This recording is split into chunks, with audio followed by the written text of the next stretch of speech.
India's stainless steel imports jumped sharply in 2025. But why did this happen?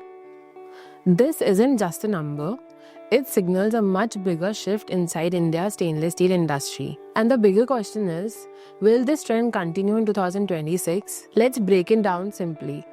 Hi, my name is Kanishka Chaviria. According to Bigman data, India imported 21% more stainless steel scrap in 2025, reaching to about 1.47 million tons, up from 1.21 million tons in 2024. At the same time, India's stainless steel production rose 14%, climbing to 4.27 million tons from 3.73 million tons a year earlier. Putting these two trends together, one thing becomes very clear. Scrap is becoming a much bigger part in today's India stainless steel industry. So what changed in 2025?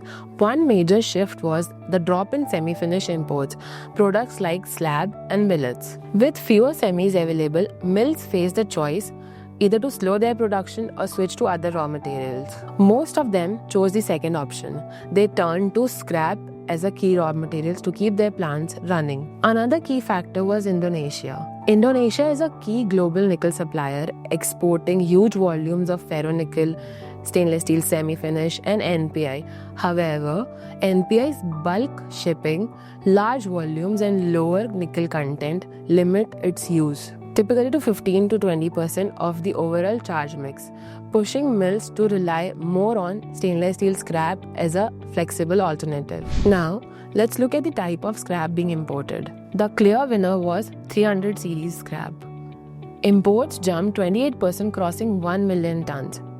Within this, 304 grade scrap surged 36%, followed by a strong growth in 316 grade scrap. Why these grades? Because they are widely used, easy to melt, and fits perfectly into India's production mix. In contrast, 400 series scrap imports dipped slightly and minor grades saw lower buying, showing that mills were becoming more selective. So, where was the scrap coming from?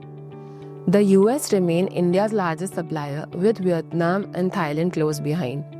But here's the interesting part. Imports from Turkey and the UAE jumped sharply. This shows Indian buyers are diversifying their supply base, rather than just depending on a few countries. Suppliers like Malaysia, Saudi Arabia, Germany, and the UK also played a meaningful role. But cost played a big role too. In 2025, the rupee weakened by nearly 5%. That made flat steel and alloys more expensive. Once again, scrap looked cheaper and more practical option. At the same time, billet imports fell sharply, ferronickel and NPI imports declined, raw material options were shrinking, and again, scrap filled the gap. And the trend evolved in the second half. From mid-2025, imported scrap turned costlier than domestic material, pushing mills toward local scrap, slowing imports and leaving mills with comfortable inventories by the year end. So, what will happen in 2026?